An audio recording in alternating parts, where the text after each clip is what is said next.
قابل سر تکریم بزرگان دین، برادران اسلام، ماہ صدیق اکبر یعنی جمادی الثانی کا مہینہ، اس کا پہلا عشرہ آج 8 تاریخ ہے۔ اس مہینے میں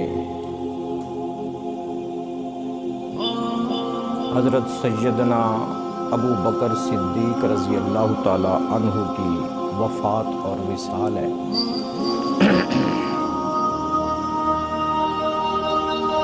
ایک منصوبہ بندی کے تحت ان مقدس شخصیات کے خاص ایام میں ملک پاکستان کا ایک گروہ منظم سازش کے تحت ان حضرات کی شان میں گستاخی کرتا ہے۔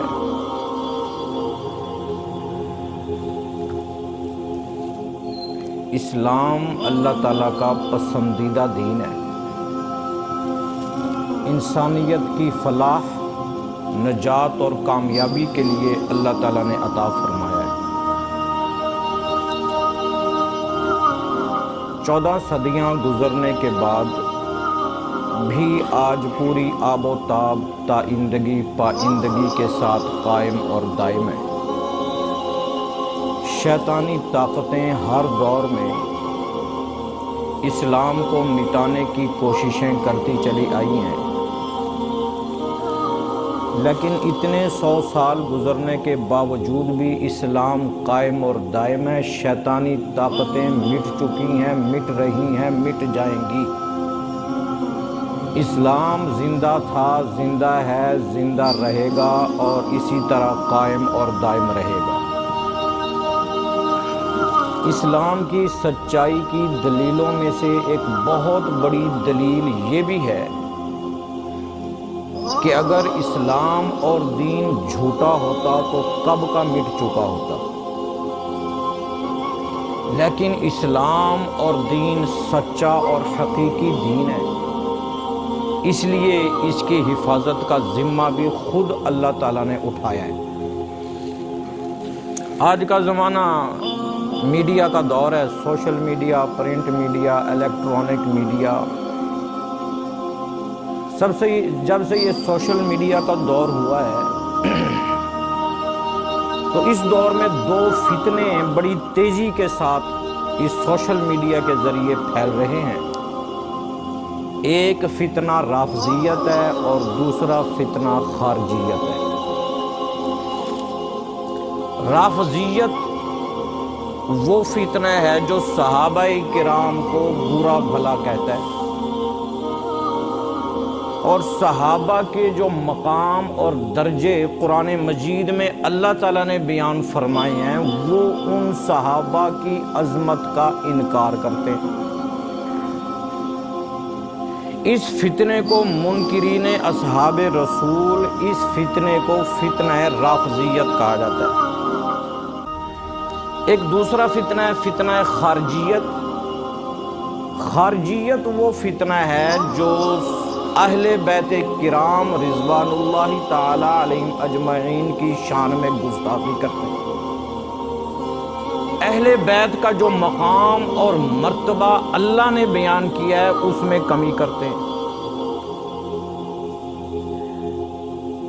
یا زیادتی کرتے ہیں۔ یہ دونوں فتنے در حقیقت اسلام کو نقصان پہنچا رہے ہیں۔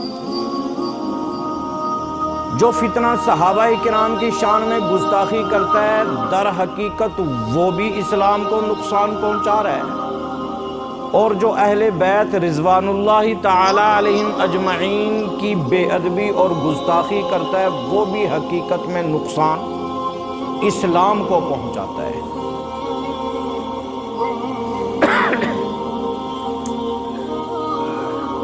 صحابہ کرام رضوان اللہ تعالی علیہم اجمعین کی شان اور مقام اور عظمت اور رفعت اور منزلت میں اپنی اس ناقص زبان سے کیا بیان کروں کہ جن کے تقدس کو، جن کے تقوی کو، جن کی طہارت کو، جن کی جاہ و منزلت کو، جن کی حشمت کو اور جن کے وقار اور عزت کو اسلام نے ماڈل قرار دیا، قرآن نے ماڈل قرار دیا۔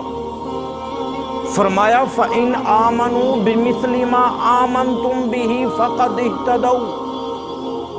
کسی کا ایمان قابل قبول نہیں اگر ابو بکر کے ایمان سے نہیں ملتا، کسی کا ایمان قابل قبول نہیں اگر حبشہ کے کالے بلال کے ایمان سے نہیں ملتا۔ اسلام کی عزت ہیں صحابہ، اسلام کا وقار ہیں صحابہ، اسلام کی عظمت کے مینارے صحابہ۔ یہ دو فتنے ہیں، رافضیت اور ہم اہل سنت والجماعت ہیں۔ سارے کہیں الحمدللہ، ہم اہل سنت والجماعت ہیں۔ ہم کسی بھی ذی احترام کی شخصیت میں بے ادبی برداشت، کوئی بھی ذی احترام ہے، اہل سنت والجماعت کا عقیدہ یہ ہے کہ کوئی بھی ذی احترام ہے وہ ہمارے سر کا تاج ہے، چاہے نبی تھے۔ ہم کس کی امت ہیں؟ حضرت محمد الرسول اللہ صلی اللہ علیہ وسلم کی۔ ان کی امت میں ہونے کے باوجود حضرت عیسیٰ کی شان میں بے ادبی کا تصور بھی۔ ہم اہل سنت والجماعت ہیں، انبیاء کے بعد مقام صحابہ کا ہے۔ ہم اہل سنت والجماعت کسی چھوٹے سے چھوٹے صحابی کی شان میں گستاخی کا تصور بھی نہیں کر سکتے۔ ہم اہل سنت والجماعت ہیں، ہم اہل بیت عظام رضوان اللہ تعالی علیہم اجمعین کی شان میں گستاخی اور بے ادبی کا سوچ بھی نہیں سکتے۔ اس لیے الحمدللہ ہم کسی ذی احترام شخصیت کی شان میں بے ادبی کرنے کے قائل نہیں ہے۔ ایک بات یہ ہے۔ دوسری بات یہ یاد رکھیں، دوسرا المیہ آج کے دور کا یہ ہے کہ اگر کوئی منبر پہ بیٹھ کے شان صحابہ بیان کرتا ہے تو بعض لوگ یہ سمجھتے ہیں کہ شان صحابہ میں شان اہل بیت کی کمی کی جا رہی ہے۔ بعض لوگ یہ سمجھتے ہیں کہ اگر عظمت صحابہ بیان کی جا رہی ہے تو سمجھتے ہیں کہ شاید اہل بیت کی شان میں گستاخی ہو رہی ہے، یعنی نعوذ باللہ ان کا ظرف اتنا گھٹیا ہے، ان کی سوچ اتنی محدود ہے، ان کا زاویہ نظر اتنا کمزور ہے کہ شان صحابہ برداشت ہی نہیں ہوتی۔ وہ یہ سمجھتے ہیں کہ یہ جو شان صحابہ بیان ہو رہی ہے یہ حقیقت میں اہل بیت کی تنقیص ہو رہی ہے، اور اگر شان اہل بیت بیان کی جائے تو بعض دل کے مریض، اندر سے بھی گندے باہر سے بھی گندے، بعض دل کے گندے یہ سمجھتے ہیں کہ شان اہل بیت بیان ہو رہی ہے، اس کی وجہ سے شان صدیق اکبر میں کمی ہو رہی ہے۔ یعنی ایک کی شان برداشت دوسرے کو۔ کچھ لوگ یہ کہتے ہیں ہم اہل بیت والے، اہل بیت والوں کو شان صحابہ پسند نہیں آتی، اور کچھ لوگ کہتے ہیں ہم صحابہ والے ان کو شان اہل بیت پسند نہیں آتی۔ یہ دونوں حدود خطرناک ہیں۔ یہ دونوں حدود کیا ہیں بھائی؟ خطرناک ہیں۔ شان صحابہ بھی ہمارے ایمان کا حصہ اور شان اہل بیت بھی ہمارے ایمان کا حصہ۔ آیا حضرت علی نے ابو بکر کو صدیق اللہ عرش پہ کہتا ہے، اور جبریل کی زبانی کہا، لسان نبوت سے کہلوایا۔ اس لیے حضرت ابو بکر صدیق رضی اللہ تعالی عنہ کے بارے میں چند گزارشات کرنا مقصود ہے قرآن و حدیث کے حوالے سے۔ نمبر 1، اچھا سورج کا ذکر ہو دھوپ کا ذکر نہ ہو، ایسا ہو سکتا ہے؟ پھول کا ذکر کیا جائے خوشبو کو چھوڑ دیا جائے، ایسا ہو سکتا ہے؟ نہیں ہو سکتا نا. ہجرت کا ذکر کیا جائے رفیق ہجرت کو چھوڑ دیا جائے, پیغمبر کا ذکر کیا جائے رفیق پیغمبر کو چھوڑ دیا جائے, ارے قرآن کا ذکر کیا جائے جامع القرآن کو چھوڑ دیا جائے. جیسے یوں نہیں ہو سکتا کہ سورج کا ذکر ہو, دھوپ کا ذکر نہ ہو, پھول کا ذکر کیا جائے, خوشبو کا ذکر نہ کیا جائے, غار کا ذکر کیا جائے, یار غار کا ذکر نہ کیا جائے, حوض کوثر کا ذکر کیا جائے, یار حوض کوثر کا ذکر نہ کیا جائے. جیسے یہ سب نہیں ہو سکتا, اسی طرح یہ بھی نہیں ہو سکتا کہ ہو اہل سنت والجماعت سنی اور ابو بکر کو سلام نہ کرے, یہ بھی نہیں ہو سکتا. ہو اہل سنت والجماعت اور صدیق کی صداقت کو سلام نہ کرے, یہ بھی نہیں ہو سکتا. اللہ نے قرآن میں فرمایا ثانی اثنین. کیا فرمایا؟ ثانی, اس کا مطلب ہے دو میں سے دوسرا. ثانی دو میں سے دوسرا. گنتی شروع کرو, ایک کے بعد کیا آتا ہے؟ دو. ایک کے بعد کیا آتا ہے؟ دنیا میں کہیں ہوا کہ ایک کے بعد تین, تین کے بعد چار؟ دنیا میں ہوا کہیں نہیں ہوا کہ ایک کے بعد چار آ جائے, ایک کے بعد دوسرا آتا ہے. اللہ نے قرآن میں فیصلہ کر دیا کہ غار میں دو ہیں, اللہ کہتے ہیں دو میں سے دوسرا. اللہ نے بتا دیا کہ نبی کے بعد اگر آئے گا تو صدیق آئے گا. گنتی شروع کرو, ایک کے بعد تین نہیں آ سکتا, ایک کے بعد چار نہیں آ سکتا. اللہ نے بتا دیا کہ نبی کے بعد عمر نہیں آ سکتا, نبی کے بعد علی نہیں آ سکتا. اگر ایک کے بعد دو آتا ہے تو نبی کے بعد اگر آتا ہے تو صدیق آتا. اللہ نے یہ فیصلہ کر دیا, اللہ نے یہ فیصلہ کر دیا. اور قرآن مجید کی ایک اور آیت, اللہ نے اس آیت میں مدارج بیان کیے, درجے. اللہ نے درجے بیان کیے. اللہ نے قرآن میں فرما دیا اولئک الذین انعم اللہ علیہم من النبیین والصدیقین. درجے بیان ہوئے. یار ہمارا حیا نہیں کرتے, قرآن کا تو حیا کر لو, اور قرآن کا تو حیا کرو. جس قرآن کا نام لیتے ہو اس قرآن کے عقیدے کو تو مانو, جس قرآن کا نام لیتے ہو اس قرآن کا تو کم از کم حیا اور شرم کر لو. کیا فرمایا؟ انعم اللہ, جن لوگوں پہ اللہ نے انعام کیا ان میں سے پہلا طبقہ نسل انسانی میں, اولاد آدم میں سب سے افضل اور اشرف ہے تو وہ انبیاء کا طبقہ من النبیین. کن کا طبقہ؟ انبیاء کا طبقہ من النبیین. اس کے بعد کیا فرمایا؟ والصدیقین. یہ وہی قرآن کی دلیل. یہاں اللہ نے درجہ بیان کر دیا. فرمایا اگر کائنات میں نبیوں کے بعد اس دھرتی پر, روئے زمین پر اگر کسی کا مقام اور مرتبہ ہے تو صدیق اکبر کا ہے. اگر کسی کا مقام اور مرتبہ ہے تو ابو بکر صدیق کا ہے. یہ دو. تیسری دلیل حدیث, دو دلیلیں قرآن کے, ایک حدیث. پیارے نبی علیہ السلام ساتھ ابو بکر ہیں اور حضرت عمر حضرت عثمان ساتھ ہیں. یہ جا رہے, جاتے جاتے احد پہاڑ پہ پہنچے. احد پہاڑ کے اوپر سینے پہ جب آقا کریم کے قدم احد پہاڑ کے سینے پہ آئے پہاڑ مچل گیا. جب قدم نبوت پہاڑ کے سینے پہ آئے پہاڑ اپنے آپ میں نہ رہا, پہاڑ حرکت کرنے لگا, پہاڑ ہلنے لگا, بلکہ یوں کہو کہ پہاڑ خوشی سے جھومنے لگا. پہاڑ خوشی سے جھومنے لگا. میرے پاک پیغمبر نے دیکھا کہ پہاڑ جھوم رہا, حرکت کر رہا, دایاں قدم پہاڑ کے سینے پہ یوں زور سے مارا اور فرمایا اسبت احد, اے احد ٹھہر جا, فإنما علیک نبی و صدیق و شہیدان. احد پہاڑ ٹھہر جا, تجھے پتہ نہیں کہ تیرے سینے پہ ایک نبی ہے, دوسرا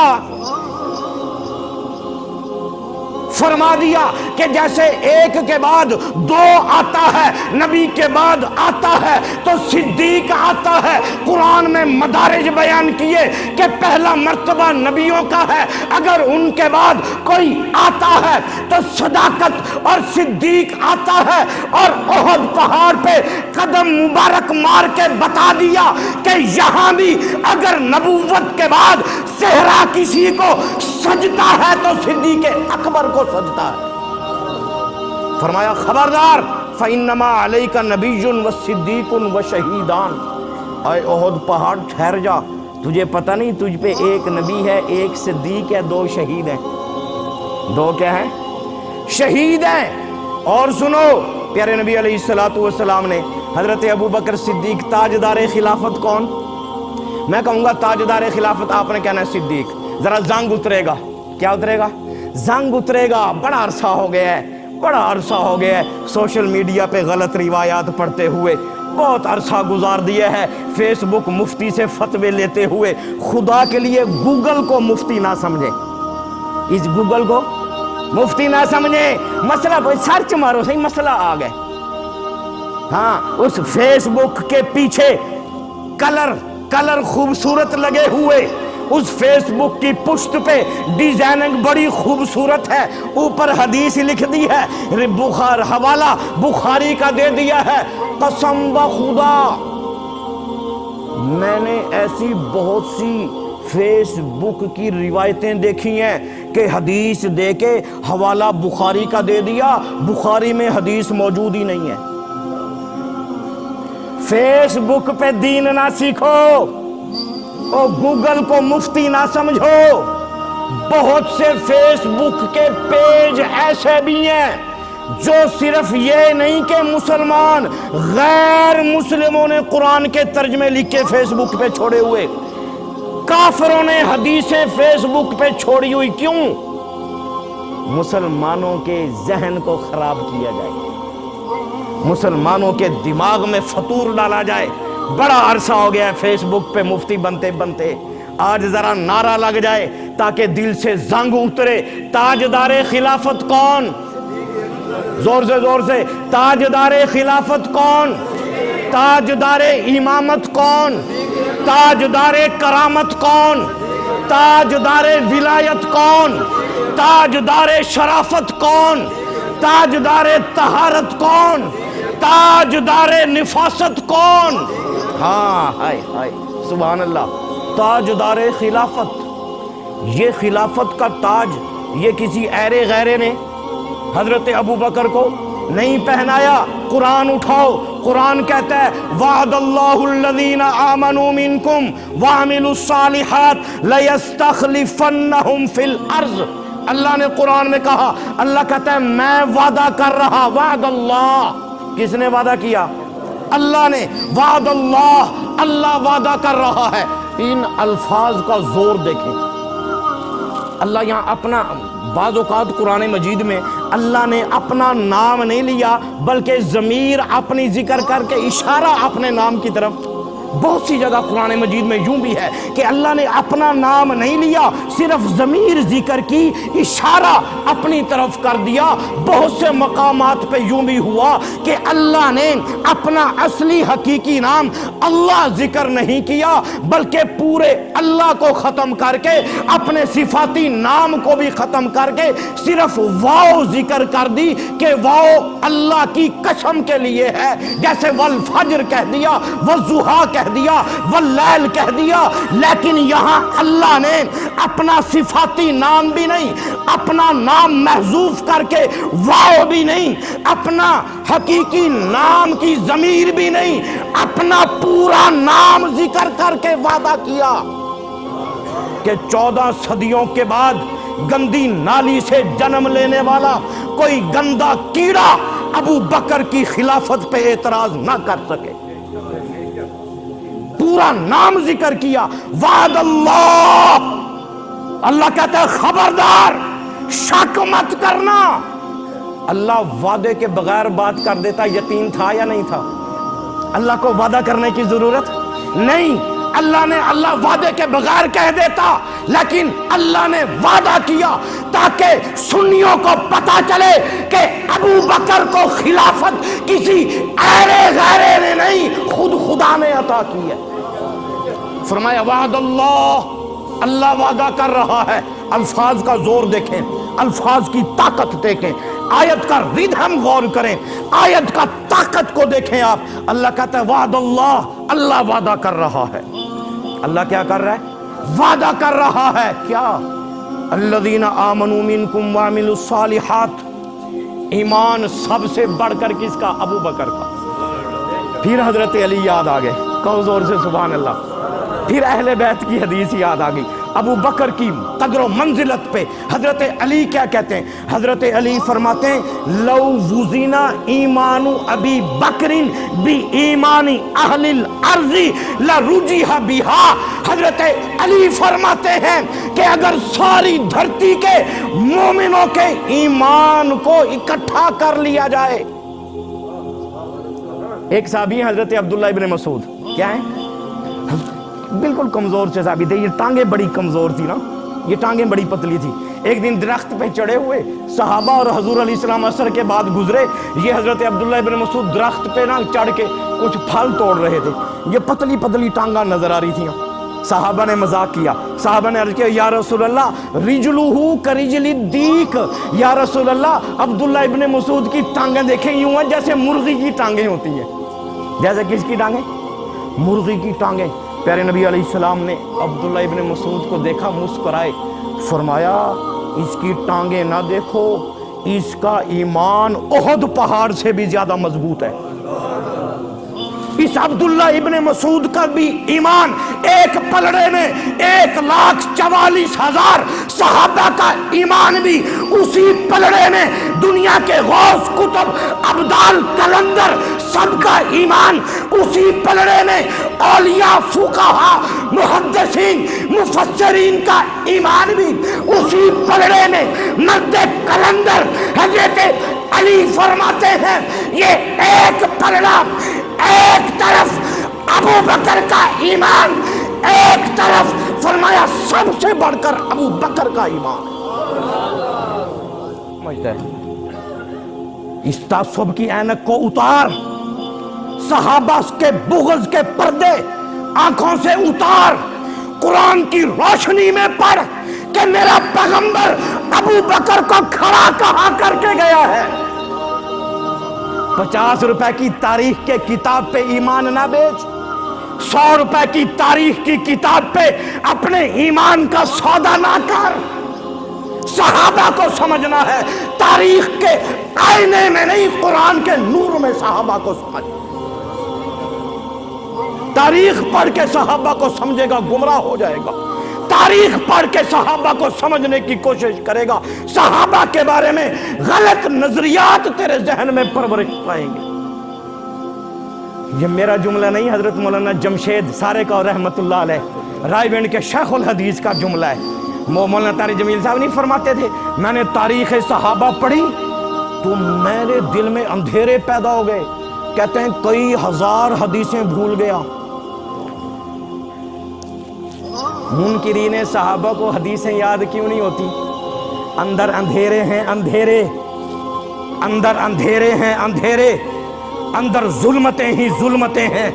مولانا کہتے ہیں میرا کسی صحابی کے بارے میں تھوڑا سا تذبذب ہوا، کئی ہزار حدیثیں سینے میں سے نکل گئی۔ کہتے ہیں میں نے گاڑی کھینچی، میں نے کہا یہ تو اندھیرے شروع ہو گئے، میں تو لمبے میں تھا، گاڑی کھینچی، رائے گنج پہنچا اپنے استاد کے پاس، حضرت مولانا جمشید احمد صاحب اللہ ان کی قبر کو نور سے بھر دے، مرد کلندر تھا، یوں لیٹے ہوئے تھے۔ مولانا کہتے میں گیا، میری آنکھوں میں آنسو آ گئے، استاد محترم صحابہ کے بارے میں غلط باتیں، یوں لیٹے ہوئے تھے، اٹھے، غصہ آ گیا، جلال، چہرہ لال سرخ ہو گیا۔ فرمایا بیٹے کیا ہوا؟ کہا میں نے تاریخ پڑھی تھی، میرے دل نے کہا کہ فلاں جنگ ہوئی ہے، حضرت امیر معاویہ غلطی پر تھے یا حضرت علی غلطی پر تھے، کہتے ہیں یہ تذبذب پیدا ہوا۔ مولانا جمشید صاحب نے فرمایا بیٹا اگر صحابہ کو سمجھنا ہے تو قرآن سے سمجھو،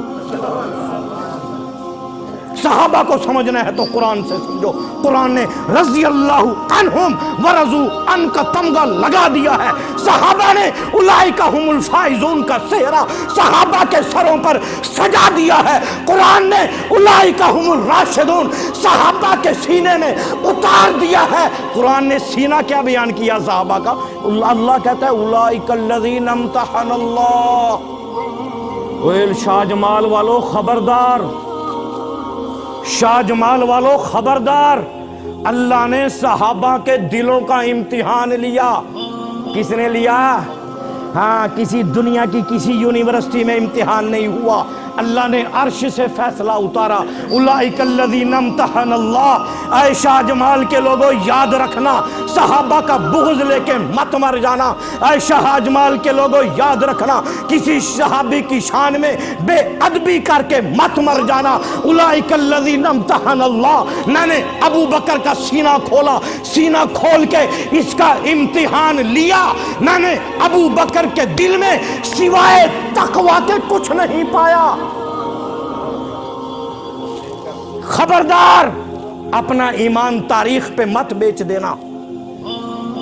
تاجدار خلافت کون؟ صدیق اکبر. اب اللہ نے خلافت عطا کی.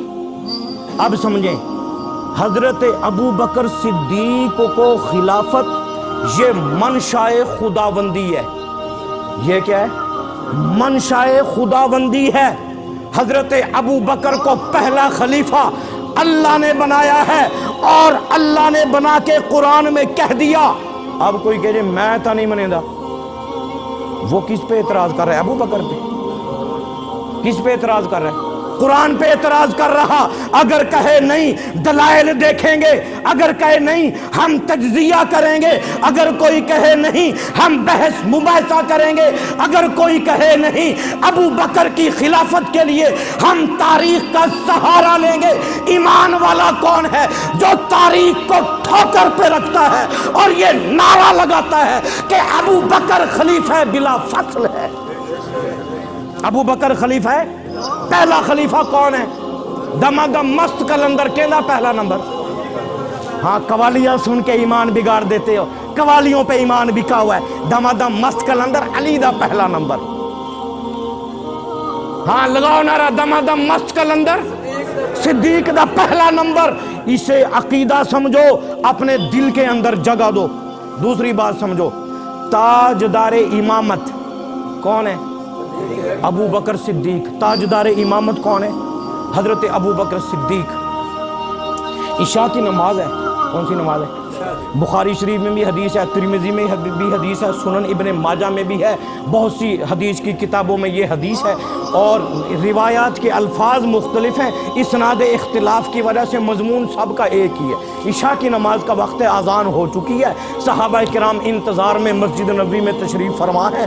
عام معمول کے مطابق پیارے نبی نماز پڑھانے آتے تھے. اس دن تشریف نہ لائے. حضرت بلال اٹھے، پیارے نبی کے دروازے اقدس پہ پہنچے، عرض کیا الصلاۃ یا رسول اللہ، الصلاۃ یا رسول اللہ، یا رسول اللہ نماز کا وقت ہو گیا، صحابہ انتظار میں ہیں. پیارے نبی کی طبیعت میں اضمحلال تھا، کمزوری تھی، نقاہت تھی، زندگی کے آخری ایام تھے. پیارے نبی علیہ الصلوۃ والسلام نے فرمایا مروا ابا بکر فلیصلی بالناس.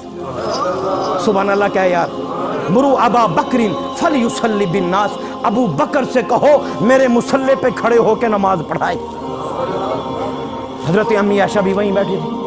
حضور علیہ السلام سے عرض کرنے لگی یا رسول اللہ فَإِنَّهُ رَقِيقُ الْقَلْبِ، میرا ابا دل کا بڑا کمزور ہے، آپ کو موجود نہیں پائے گا نا، ابو بکر مصلی پہ کھڑا نہیں ہو سکے گا، گر جائے گا.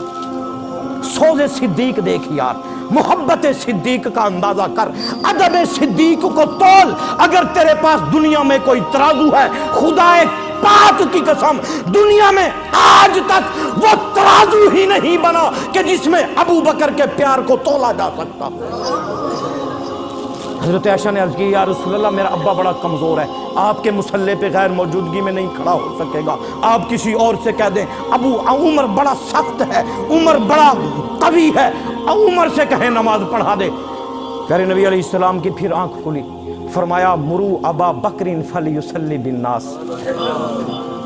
پھر آگے منظر بڑا عجیب ہے، حضرت حفصہ بھی بیٹھی ہیں، حضرت عمر کی کیا ہے بیٹی، حضرت حفصہ حضرت عمر کی، اور ہمارے پیارے نبی کی زوجہ، اور ہم سب کی اماں جان کیا ہے بھائی، اماں، ماں والے سبحان اللہ کہیں، جن کو ماں کا احترام کرنا آتا ہے وہ سبحان اللہ کہیں۔ ہاں اماں حفصہ بھی موجود ہیں، اماں عائشہ بھی موجود ہیں، دونوں نے بیک زبان کہا یا رسول اللہ کسی اور سے کہہ دے نماز پڑھائے۔ پیارے نبی پہ غنود کی تھی، پھر آنکھیں کھلی، فرمایا نہیں، مرو ابا بکر فلیصلی بالناس۔ آگے ایک اور روایت یہاں فٹ کروں، مزہ آئے گا آپ کو، ایمان تازہ ہوگا۔